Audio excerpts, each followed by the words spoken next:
privilège de partager la parole avec vous ce matin.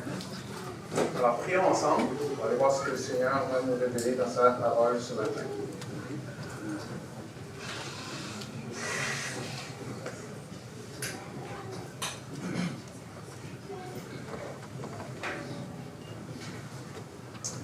Tendre Père, on vient devant toi, Seigneur, et Seigneur, on te demande de refaçonner notre façon de voir les choses, de renouveler notre intelligence. On te prie, Seigneur, que c'est ton esprit qui puisse nous transformer notre vision des choses, transformer notre cœur envers toi, Seigneur. Alors, je te prie que ta parole puisse non seulement toucher, mais transformer les vies.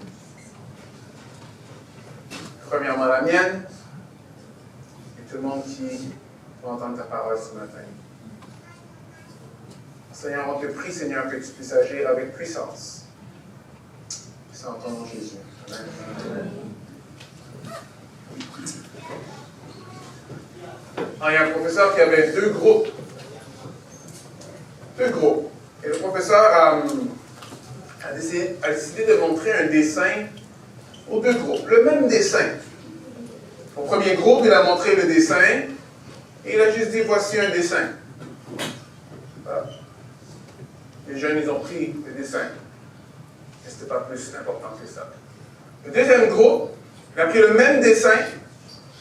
Après, il a présenté ce dessin-là, mais il a dit que ça a été fait par un artiste renommé. Après, tout le monde a dit, oh, wow, quel beau dessin.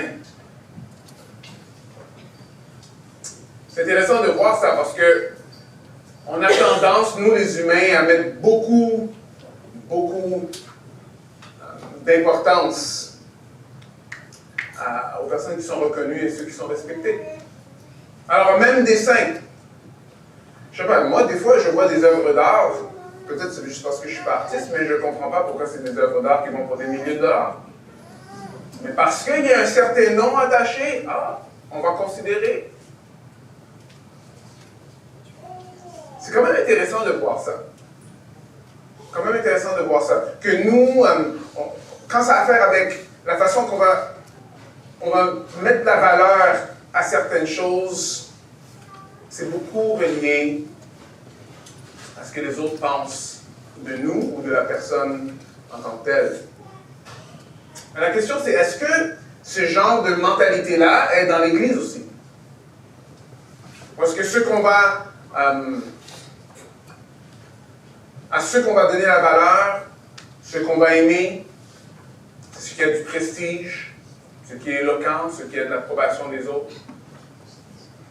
Parce que c'est ça qu'on fait dans l'Église. Il faut faire attention, parce que souvent c'est ça qu'on voit dans l'Église. Vous allez même voir que des fois, quand on prie ensemble, s'il y a une personne qui prie avec des mots théologiques,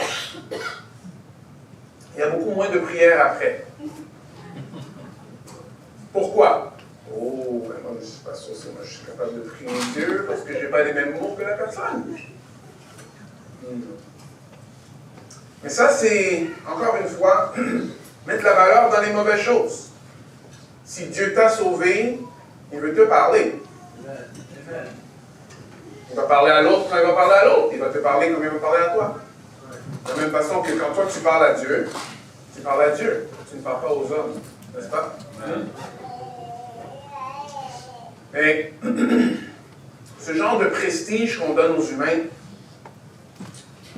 ça crée des divisions dans l'Église. Parce que dans nos cœurs, on va commencer à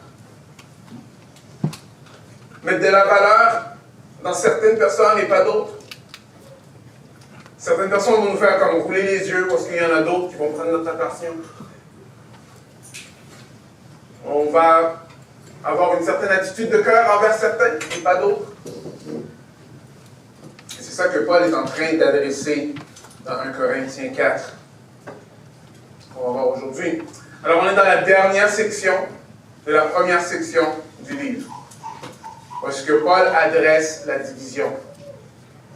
Mais là, il va terminer en nous expliquant que la puissance de Dieu, ça conduit le croyant à non seulement avoir une foi nominale, mais une foi qui marche selon le chemin de la croix. Alors, ce ne sera pas juste à propos de où est-ce qu'il met sa valeur. Paul va reprendre les Corinthiens assez sévèrement. Il va même être sarcastique de la façon qu'il est en train de parler. Mais pas pour les faire honte. Non, afin qu'eux ils puissent réaliser de ne pas aller dans cette direction-là.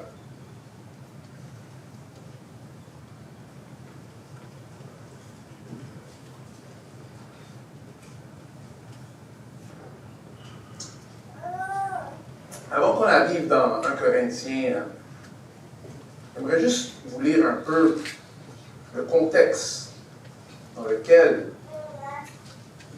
Corinthe a été bâti. On a passé un peu à travers, mais ça vaut la peine de se rappeler. Alors, il y avait des entretiens dans la synagogue chaque sabbat, et Paul essayait de persuader les Juifs et les Grecs. Mais quand les Juifs s'opposaient à lui avec des blasphèmes, il secoua ses vêtements et dit « Que votre sang retombe sur votre tête. J'en suis pur, et dès maintenant, j'irai vers les païens. » Alors il partit de là et se rendit dans la maison d'un homme craignant Dieu qui s'appelait Titius Justus, une maison qui était juste à côté de la synagogue. Pourtant, Crispus, le chef de la synagogue, crut au Seigneur avec toute sa famille, et beaucoup de Corinthiens qui écoutaient Paul crurent et furent baptisés. Paul adresse l'orgueil des Corinthiens et il est en train de leur dire que vous n'avez aucune raison d'avoir de l'orgueil parmi vous. Pourquoi? Parce qu'il n'y a rien que vous avez fait pour être chrétien. C'est Dieu qui a produit des choses.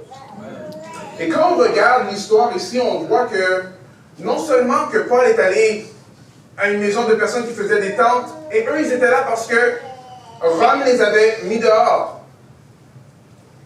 Après, il est allé vers les synagogues, et eux, ils l'ont mis dehors. Pour qu'éventuellement, il va voir un groupe de personnes qui présentent l'Évangile, et ces personnes-là viennent à l'Évangile.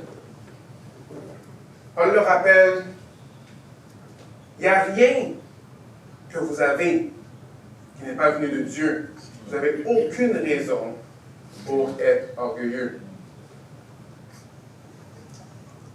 Les mots exacts qu'il va dire, c'est ceci. Car qui est-ce qui se distingue? Qu'as-tu que tu n'aies reçu? Et si tu l'as reçu, pourquoi te glorifies-tu comme si tu ne l'avais pas reçu?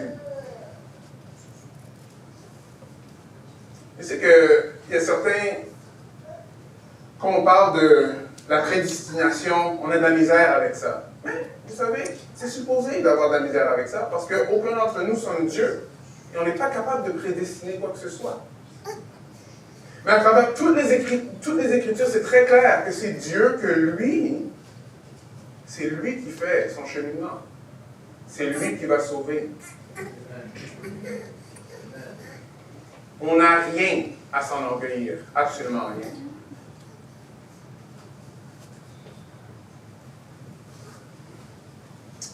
Le chemin de Jésus n'est pas le chemin de l'orgueil, mais le chemin de la croix. C'est un peu difficile pour nous aujourd'hui parce que si vous regardez du monde sur YouTube, souvent vous ne les regardez pas parce que ils n'ont rien à dire, ils ne sont pas très éloquents. On va essayer de trouver le monde qu'on aime. Certains ont du discernement de, OK, quand ça a l'air trop d'un show, peut-être on perd un peu beaucoup de l'Évangile. Il y en a d'autres qui ne font pas la distinction. Faire attention à ça. Pourquoi? Parce que c'est pas ça exactement le chemin que Paul est en train de nous montrer. Mais Paul va nous montrer exactement ça a l'air de quoi suivre Christ. Nous allons lire juste les premiers versets, après on va continuer après. Alors, qui est-ce qui se distingue? Qu'as-tu que tu n'aies reçu? Et si tu l'as reçu, pourquoi te glorifies-tu comme si tu ne l'as pas reçu? Alors déjà, vous êtes rassasiés, déjà, vous êtes riches. Sans nous, vous avez commencé à régner. Et puissiez-vous régner en effet, afin que nous aussi, nous pouvons régner avec vous. C'est intéressant parce que ici, Paul leur pose des questions. Après là, il passe à un temps qui est très sarcastique en train de dire, alors vous avez déjà commencé à régner, vous êtes déjà rassasiés, vous êtes déjà riches, sans nous. Si au moins vous étiez riches, si au moins vous étiez des rois, au moins on pourrait régner avec vous.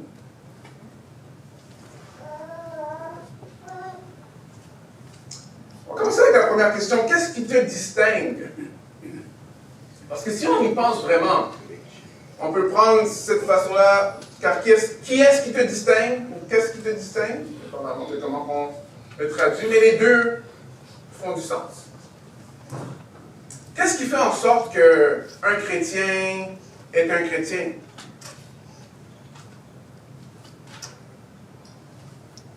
Qu'est-ce qui fait vraiment la différence entre un chrétien et un autre chrétien? Il n'y a pas de grande différence. Tous chrétiens sont ceux qui ont réalisé qu'ils sont pécheurs et qu'ils ont reçu la grâce de Dieu. Amen. Non, mais tout chrétien.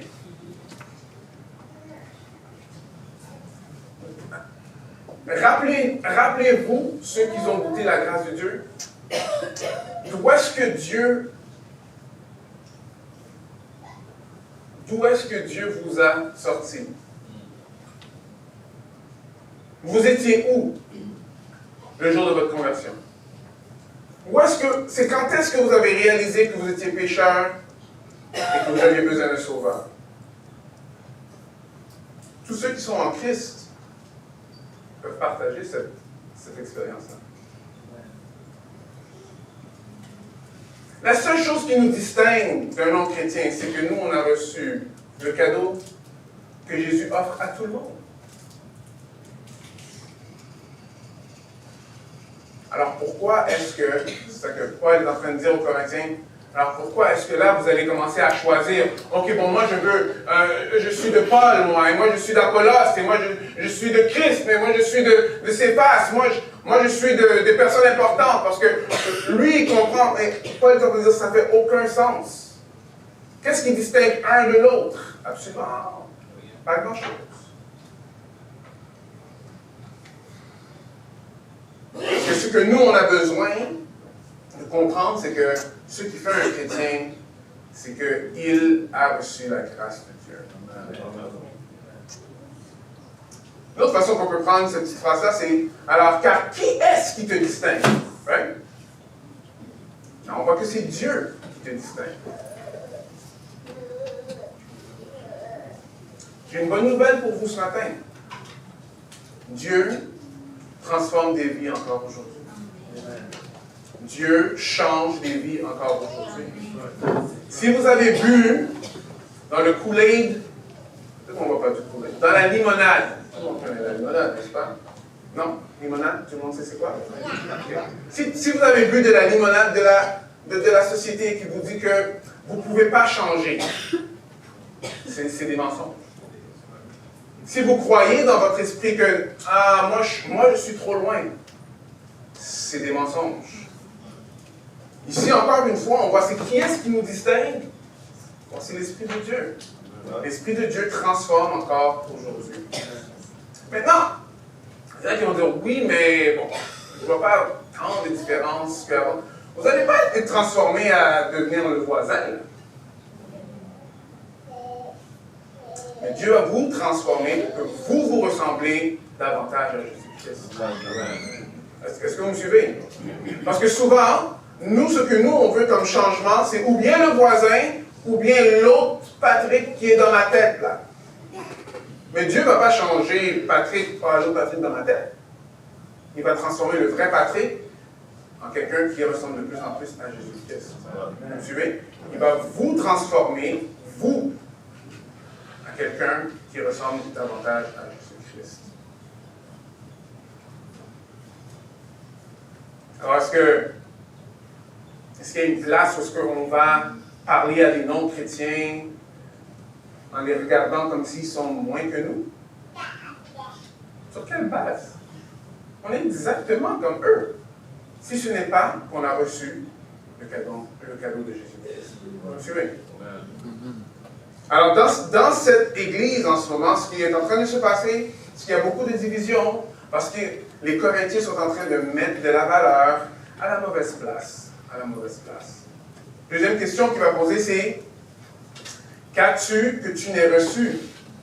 Qu'as-tu que tu n'aies reçu? Ça, on peut prendre ça sur plusieurs niveaux. Sur le niveau physique et sur le niveau spirituel. Est-ce qu'il y a quelque chose que tu as que tu n'as pas reçu?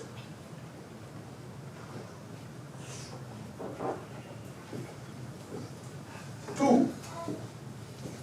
Ah, moi je suis intelligent. Ah oui, mais c'est si tu passes une semaine sans, bon, peut-être pas une semaine, mais un bon quart d'heure sans respirer pendant un petit bout de temps, tu vas voir que tu ne vas pas penser de la même façon. Oui, moi j'ai de la force. Oui, mais si ce n'est pas Dieu qui te donne de la force, tu n'as pas de force. Il n'y a rien qu'on n'a pas reçu. Alors, qu'est-ce que ça veut dire? Ça veut dire que, bon, pourquoi mettre du monde sur des piédestals? Pourquoi se distinguer l'un de l'autre? Si ce n'est pas ce qu'on a reçu, on n'a rien. Regardez comment ça se dit dans Actes. Dans les générations passées, il a laissé toutes les nations suivre leur propre voie, quoiqu'il nécessite de rendre témoignage de ce qu'il est par ses bienfaits, en nous donnant du ciel les pluies, les saisons fertiles, vous tremblons de nourriture et de bonheur dans le cœur. Alors ici, Dieu nous donne tout. Tout ce qu'on a à manger, tout ce qu'on a à respirer, même la joie, c'est Dieu qui nous donne. On peut le voir ici. Il n'est pas servi par des mains humaines, comme s'il a besoin de quoi que ce soit. Lui qui donne toute la vie, à tous la vie, le souffle et toutes choses. Dieu donne tout. Amen.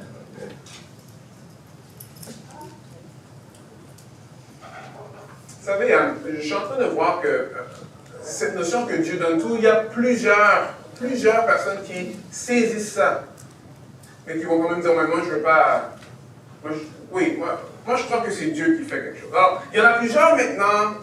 Il fut un temps aussi, il y en a beaucoup qui voulaient être des athées, mais il y en a qui ont commencé à penser, qui ont dit, finalement, être athée, ça ne colle pas. Alors moi, je vais être agnostique.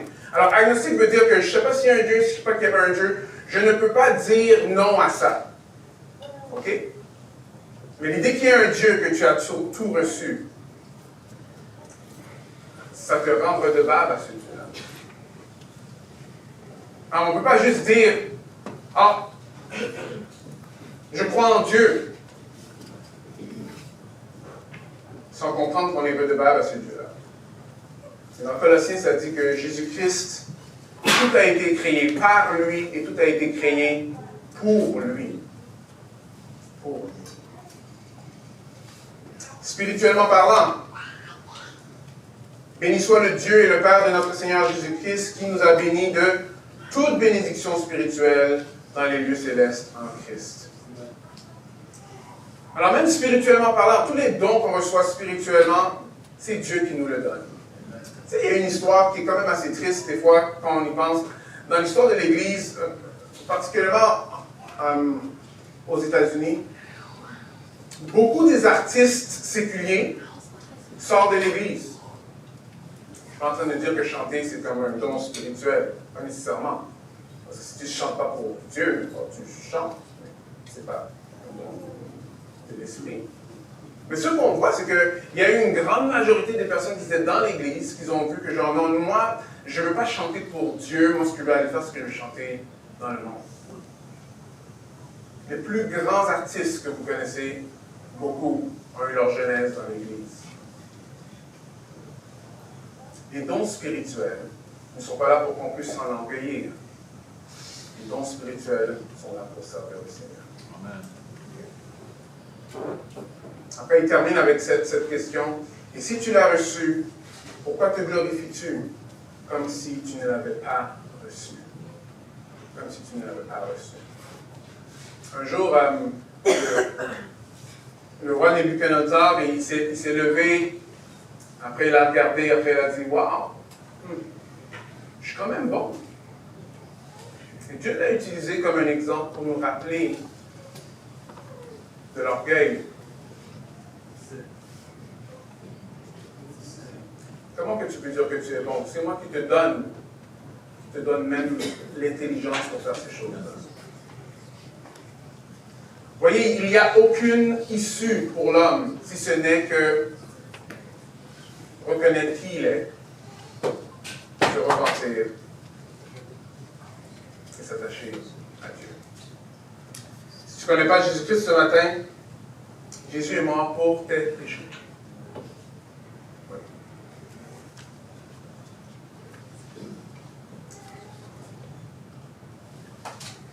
Il connaissait où est-ce que moi je serais aujourd'hui, où est-ce que tu es aujourd'hui. Il a connu mon cœur de pierre, il m'a donné un cœur de chair. Alors, il connaît ton cœur de pierre si tu ne le connais pas non plus. Ce que Jésus-Christ est en train de dire ce matin encore une fois. Viens à moi. Viens à moi. Reconnais que tu as tout reçu. La bonne nouvelle, c'est qu'il veut te donner encore. Il veut te donner encore. Alors, vous voyez, ces questions-là nous amènent à un point où est-ce qu'on dit, OK, alors Dieu, il donne. Il nous donne tout, et là, il veut encore nous donner. Ah, on devrait le glorifier. Mais ce n'est pas ça qui est en train de se passer. Alors, Paul va reprendre les Corinthiens de cette façon. Il va dire, déjà, vous êtes rassasiés. Hein? Déjà, vous êtes riches. Sans nous, vous avez commencé à régner. Et puissiez-vous régner, en effet, afin que nous aussi, nous régnons avec vous. Car Dieu, ce me semble, a fait de nous apôtres les derniers des hommes. Les condamnés à mort, en quelque sorte. Puisque nous avons été en spectacle au monde, aux anges et aux hommes. Nous sommes fous à cause de Christ. Mais vous êtes sages en Christ. Nous sommes faibles. Mais vous êtes forts. Vous êtes glorieux. Et nous sommes déshonorés.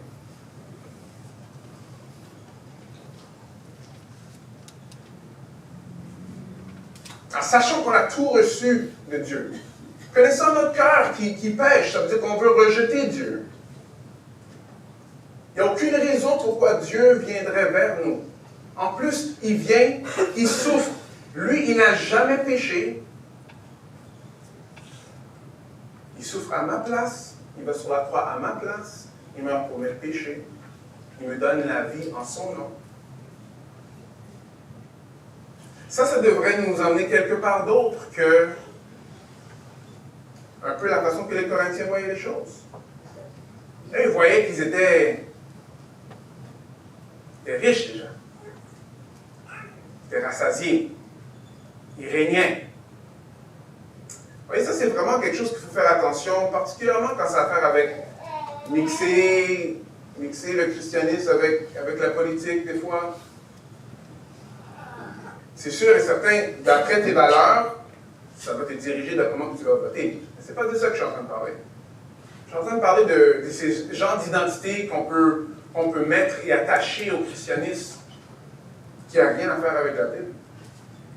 Des fois, on va attacher nos cultures au christianisme. Ah, ouais, chez nous, c'est comme ça qu'on fait les choses, comme ça qu'on fait les choses. On n'est pas arrivé. Il n'y a aucun de nous qui sommes arrivés. Mais les Corinthiens, moi, c'est vraiment clairement, c'est ça qu'ils étaient. Ils sont en train d'arriver. Alors, ils pensaient qu'ils étaient riches. Ils avaient déjà commencé à régner. Vous voyez, il y a une place où est-ce que Dieu va régner. C'est dans nos cœurs. Il règne en ce moment, même si il y a toujours le péché. Et un jour, il n'y aura plus de péché. Il va régner pour l'éternité. Amen. Mais jusqu'à là, Paul nous montre un portrait de l'air de quoi suivre Dieu qui va nous confronter aujourd'hui.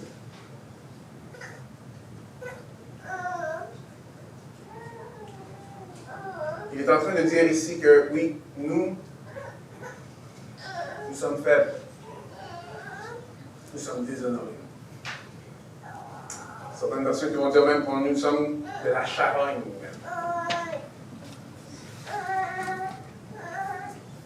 C'est assez intéressant parce que je pense à ça et je voyais que même quand j'étais un peu plus jeune, ma vision de souffrir était d'une façon triomphale. Alors moi je dis, ok, bon oui, moi je vais souffrir pour Jésus, tu sais, il y a quelqu'un qui va rentrer dans l'église, après là il va sortir un fusil, il va dire, tu as ta foi pour Jésus, je vais dire non, après là il va me tirer, après, je vais mourir pour Jésus.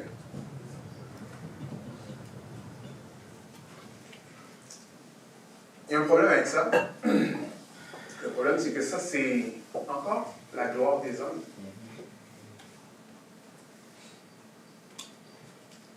La réalité des choses, c'est que même la façon que Paul est en train de nous montrer comment il est en train de souffrir, probablement, nos souffrances ne vont pas avoir l'air de ça. Il y a plusieurs chrétiens qui vont souffrir et personne ne va savoir. Ouais. Parce qu'on est sur terre. Notre Seigneur, lui, va se lever. Il va dire, bon et fidèle serviteur, rentre à la maison de ton maître. Mais pourquoi on a tellement de problèmes avec la souffrance? Une des grosses raisons, c'est parce qu'on croit quelque part dans notre esprit que la souffrance ne fait pas partie de notre expérience de notre monde aujourd'hui. Alors, est-ce que le péché devrait faire partie de la création de Dieu? Non. Alors, on comprend ça, oui. Mais maintenant, le péché est là. Et Dieu a donné, l'antidote pour le péché. Mais la réalité des humains, c'est qu'on vit dans un monde qui est pécheur. Et la souffrance vient avec. Mais pourtant, nous sommes toujours surpris quand on souffre. Right? Paul, ici, est en train de montrer, non, on n'est pas là pour être surpris. La souffrance va faire partie des choses. Les chrétiens, nous, on aime être dans... Tu sais, quand ça va bien, tu sais, ici, bon, il y a une belle église, tu sais, avec... tout le monde va bien, bon travail, tout va bien. Et c'est ça qu'il faut montrer au monde. Mais ce n'est pas ça que Paul nous donne comme image. Il nous montre que cette image-là, ici, c'est une image que oui, c'est un serviteur qui suit la croix.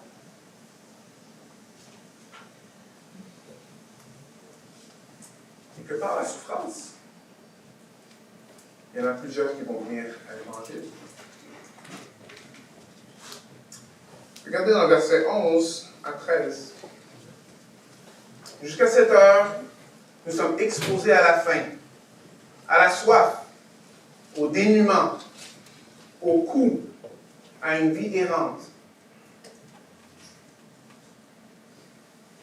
à un manque de faim, un manque de soif. Souvent, quand ils vont recevoir des coups, ils vont les mettre à nu. Et le mot « au cou », là, c'est pas des coups qui viennent d'un gouvernement, c'est des coups qui viennent des personnes autour de nous. Une vie errante, comme Jésus disait, je n'ai pas une place parce que je peux mettre ma tête. Nous nous fatiguons à travailler de nos propres mains. Pour les Corinthiens, ça c'était comme le pire. Quand tu travaillais de tes propres mains, c'était comme si tu étais un esclave. Par contre, insulté, nous bénissons. Persécuté, nous supportons. Calomnié, nous consolons. Nous sommes devenus les balayures du monde, le rebut de tous, jusqu'à maintenant. Et une chose de ce texte qui vient me chercher parce que c'est pas la gloire du monde, ça. C'est complètement de l'autre côté de ce que le monde peut vouloir. Par contre, ce portrait-là ressemble à qui? C'est qui qu'on sait que quand il a été insulté, il a béni? Quand il a été persécuté, il a supporté. Quand on a dit des mauvaises choses, des choses affreuses à propos de lui, il a consolé. Il avait l'air comme la balayeur du monde, le rebut de tous. C'est Jésus. Vous voyez, la puissance de Dieu passe par le chemin de la croix. Jésus-Christ a dit que il faut qu'on prenne notre croix et qu'on le suive. Le jeune homme riche est allé voir Jésus et il lui a dit, mais qu'est-ce qu'il faut que je fasse pour avoir la vie éternelle? Jésus, il a dit, vends tes affaires et suis-moi. Et il est parti triste. Pourquoi? Parce qu'il a vu qu'il avait des grands biens. Il avait beaucoup à perdre. Il avait beaucoup à perdre. Vous voyez, l'attitude des Corinthiens, dans leur orgueil, ça reflétait des personnes qui ont dit, non, on a plein de choses. Mais Paul leur dit, non, Jésus-Christ nous appelle à le suivre. Nous appelle à le suivre. Dans Hébreux 11, on peut voir qu'il y a plusieurs personnes qui ont souffert pour Jésus, mais il y en a qui n'ont pas souffert pour Jésus. Alors la souffrance n'est pas garantie de cette façon-là. Ce n'est pas comme un blueprint. Par contre, je peux vous dire que quelqu'un qui souffre en Christ a tout un témoignage. C'est quelque chose de complètement différent. Et ça pointe vers Jésus. Beaucoup d'entre nous dans l'Assemblée souffrent en ce moment.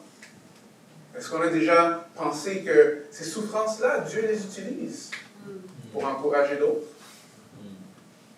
pour emmener d'autres à l'Évangile, pour montrer une différente voie? Une différente voie. En tout cas, Rachel, je ne vais parler de toi encore aujourd'hui.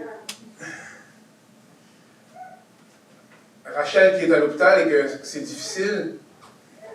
Avant que je parte, elle me dit qu'elle a mémorisé Matthieu 5, 6 et 7. Je dis, mais comment tu as fait ça? En écoutant la Bible audio. Wow. Est-ce que ça vous encourage à apprendre des versets par cœur? Non? Oui. Dites-le plus fort pour que si elle écoute. Oui. Oui. Vous voyez, dans son esprit à elle ne le faisait pas pour moi, elle ne le faisait pas pour vous. Elle le faisait parce qu'elle voulait apprendre la Bible. Right?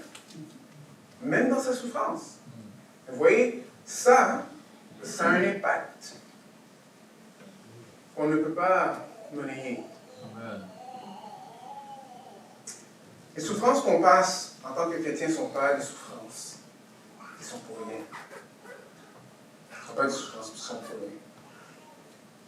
La vérité, c'est que même si le monde ne nous donne pas de gloire dans ça, il y en a un qui se lève, qui dit, bon et fidèle serviteur, rentre dans la maison de mon maître. Alors le portrait de la vie chrétienne doit changer. Nos souffrances doivent avoir un autre sens. Ce qu'on vit doit être mis dans un autre portrait. Pourquoi? Parce qu'on n'est pas arrivé. On n'est pas en train de régner. On n'est pas complètement rassasié. On est toujours sur terre. Parce qu'on est toujours sur terre, on a besoin d'une dose de réalité. Et c'est ça que Paul est en train de montrer aux Corinthiens.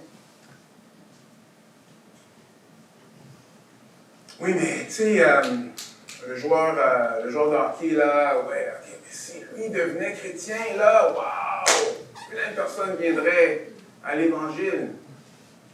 Ah, tu sais, l'artiste, là, si lui devenait chrétien, là, comme... C'est très loin de ce que Paul est en train de dire. Très loin. Vous voyez, quand on pense comme ça, c'est parce qu'on met la gloire dans les mauvaises places. qu'on n'est pas capable de comprendre ce que Paul est en train de mentionner ici, c'est parce qu'on perd de vue ce qui s'est passé. On est des humains qui pêchent. Et que le salaire du péché, c'est la mort. Et tous, on mérite la mort.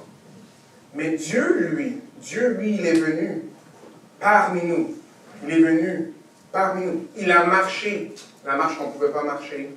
Il a vécu la vie qu'on n'a pas pu vivre. Et il est mort et ressuscité pour nous donner la vie. Amen. Quand on regarde autour de nous, oui, je suis sûr que vous avez des voisins, je suis sûr que vous avez même des personnes dans votre famille, que la souffrance est intolérable.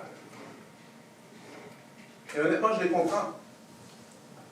Parce que sans espoir, la souffrance, c'est un non-sens. Mais maintenant, écoutez-moi bien, parce qu'on est dans des temps où est-ce que briller pour Christ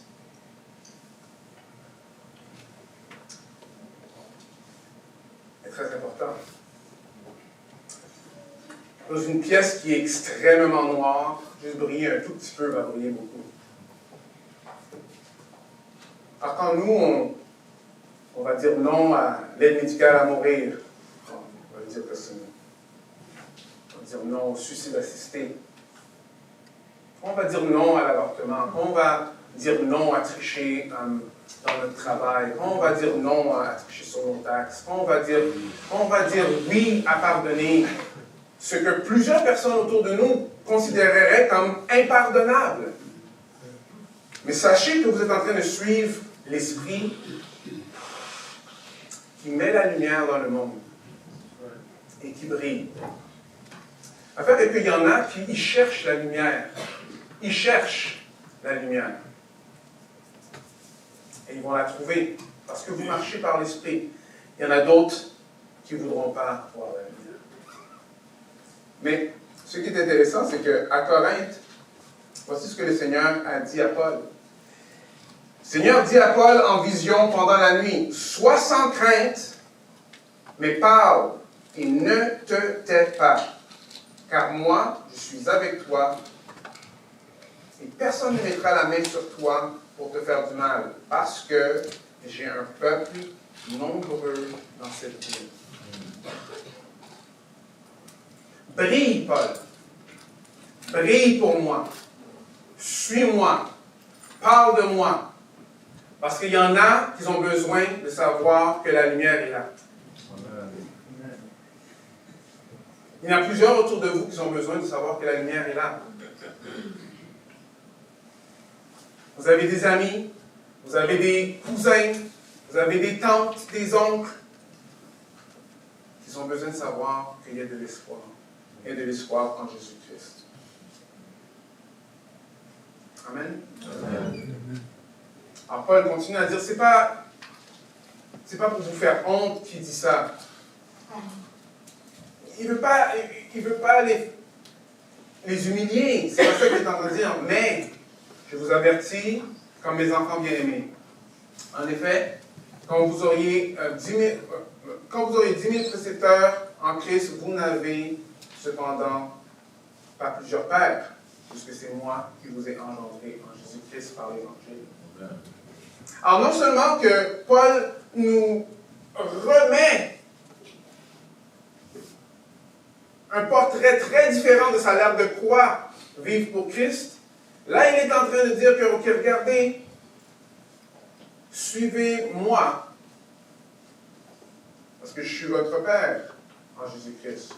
Je vous exhorte donc, soyez mes imitateurs. Soyez mes imitateurs. À cet effet, je vous ai envoyé Timothée, qui est mon enfant bien-aimé et fidèle dans le Seigneur. Il vous rappellera mes voies en Christ, telles que je les enseigne partout dans toutes les églises. Est-ce que tu es un père spirituel? Parce que ça, c'était quand même assez tendre. Oui, il est capable de les reprendre avec beaucoup plus de sévérité, mais c'est parce qu'ils sont ses enfants dans la foi. Est-ce que tu as déjà présenté l'Évangile à quelqu'un qui est venu au Seigneur? Est-ce que ça s'est déjà arrivé? Est-ce que tu as déjà vu quelqu'un dans l'Église qui aurait besoin d'être enseigné dans le Seigneur? Parce que vous voyez cette idée-là d'avoir des pères et des mères spirituels, être des pères et des mères spirituels, c'est profondément biblique.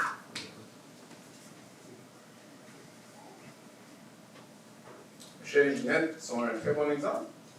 Ils n'ont pas d'enfants physiques, mais ils ont plein d'enfants spirituels. Amen. Amen. Mais vous voyez, ce que Paul est en train de nous montrer, ce n'est pas seulement pour lui, c'est pour chacun d'entre nous. Chacun d'entre nous. Partageons l'Évangile. Supportons-nous les uns les autres. Ayons des enfants spirituels. Oui, mais je ne connais pas toute la Bible. Ce n'est pas à propos de connaître toute la Bible. Regardez, il est en train de dire qu'il a soif. Il a faim. C'est à propos de ce que toi tu connais, mets-le en pratique. Et aie quelqu'un à côté de toi qui voit la même chose. C'est tout. Amen. Tu comprends un passage de la Bible, on va dire tu comprends un verset de la Bible. Ok, tu comprends un verset de la Bible. Il y a quelqu'un d'autre qui ne le connaît pas. Que cette personne-là vienne avec toi et qui apprenne ce verset-là. J'exagère, parce que je sais que vous connaissez beaucoup plus qu'un verset. Tu es en train de servir l'Église d'une certaine façon. Hey, un petit jeune, viens m'aider avec le... Pourquoi? Pour en train de lui montrer que je suis en train de servir Christ en ce moment. C'est important ici. Et Paul nous exhorte vraiment à être des imitateurs. Mais là, il n'a pas dit imitateurs de Christ, il a dit soyez mes imitateurs. Est-ce que lui, il est juste en train d'être orgueilleux? Non, parce qu'on voit dans d'autres passages, c'est très clair. Soyez mes imitateurs. Imitez quoi? Que moi, je veux imiter Jésus. Amen. Parce que si dans ton esprit, tu te dis, oui, ok, j'aimerais aider et tout, mais finalement, ce que tu es en train d'aider n'a rien à faire avec la parole de Dieu, bon, peut-être que tu devrais attendre un tout petit peu. Soyez mes imitateurs. Alors, on voit d'avoir des enfants spirituels, être des pères et des mères spirituels, est essentiel pour être capable de grandir dans le Seigneur.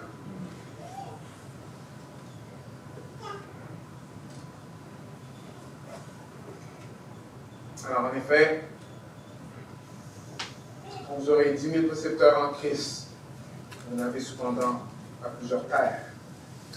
Parce que moi, je vous ai engendré en Christ. En Jésus-Christ. En Jésus-Christ par l'Évangile. Je vais terminer ceci. Je vais terminer en disant ceci, comme ça. C'est-à-dire, quelques-uns se sont enorgueillis. Comme si je ne devais pas aller chez vous. Mais j'irai bientôt chez vous. C'est la volonté du Seigneur.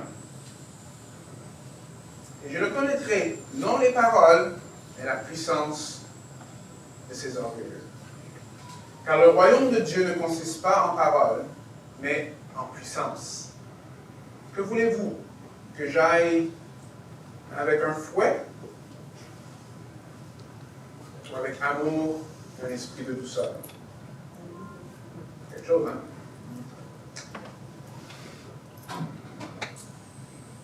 Ici, il y avait un groupe qui se pensait bon. Ils nous disaient, ah, nous, on a entendu Paul. Il n'est pas si éloquent que ça. On n'a pas vraiment peur de lui. On ne sait pas. Peut-être qu'il était tout petit, là. On ne sait pas.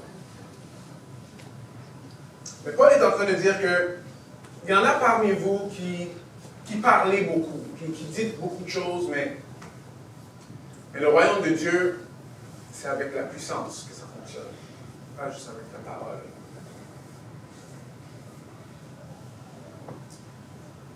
Paul est en train de parler aux Corinthiens pour leur dire que ce n'est pas à propos de ce que vous dites, c'est à propos de l'Esprit de Dieu qui travaille par vous.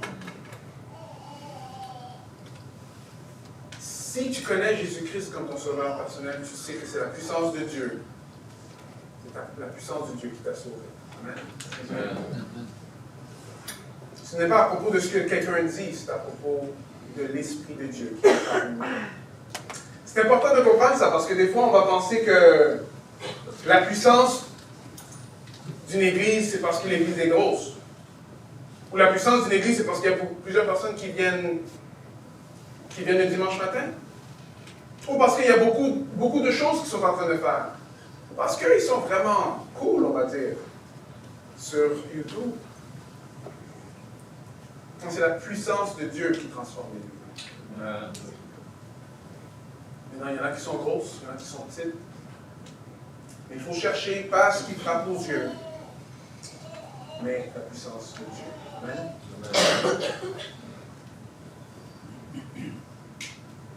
On va terminer avec une petite anecdote.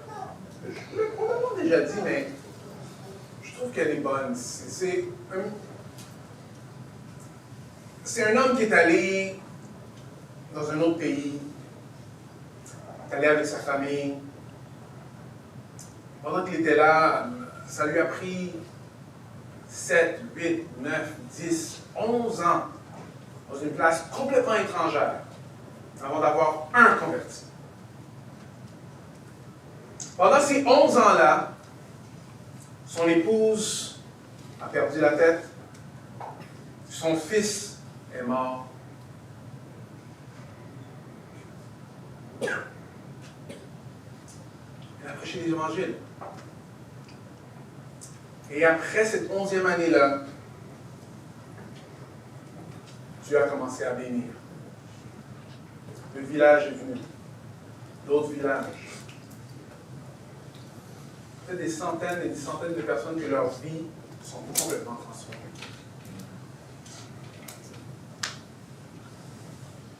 Alors, il retourne à la maison. Enfin, il retourne au pays. Et il sort de l'avion. À côté de lui, il y avait quelqu'un qui était très populaire comme I Speed, là, genre. Quelqu'un qui est populaire sur YouTube. Et il y a plein de personnes qui se disent ah, wow! T'es en train de faire wow, regarde, il est sorti. Mais quand lui est sorti, personne n'a dit quoi que ce soit. Il a perdu sa femme, son fils. Il y a des centaines et des centaines de personnes qui sont venues à l'Évangile. Son ami qui est allé le prendre, il a dit, viens. Il a dit, ouais, c'était intéressant de voir tout ça, hein, comment ils l'ont accueilli. Son ami était perspicace, il a catché, il a dit, oui. Mais rappelle-toi, tu n'es pas rentré à la maison parce qu'on n'est pas encore à la maison. Quand tu rentreras chez toi, les anges vont faire le party. La perspective, c'est quoi suivre Christ? Vous voyez, prendre ta croix et suis-moi, c'est différent pour chacun d'entre nous. Ça ne ressemble pas pareil du tout pour aucun d'entre nous. La seule chose qui est pareille, c'est qu'on est là pour suivre Christ.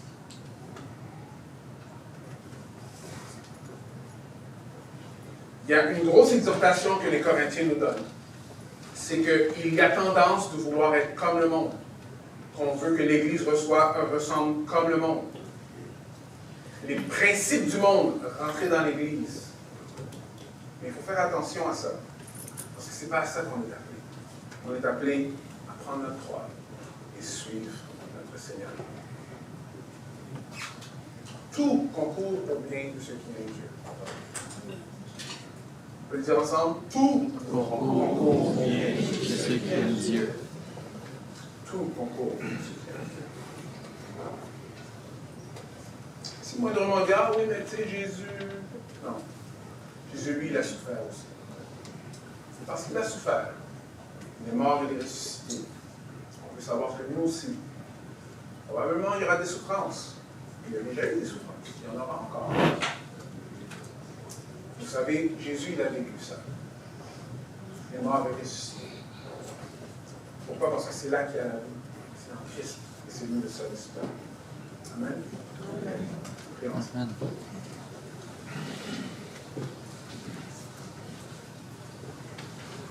Seigneur, merci de nous montrer encore une fois c'est quoi le chemin de l'humilité. De confronter notre façon de voir les choses avec de l'orgueil. De confronter notre vision du confort, notre vision de ce qui est bon. Seigneur, aide-nous à avoir tes yeux, Seigneur, de voir les choses comme toi tu le vois.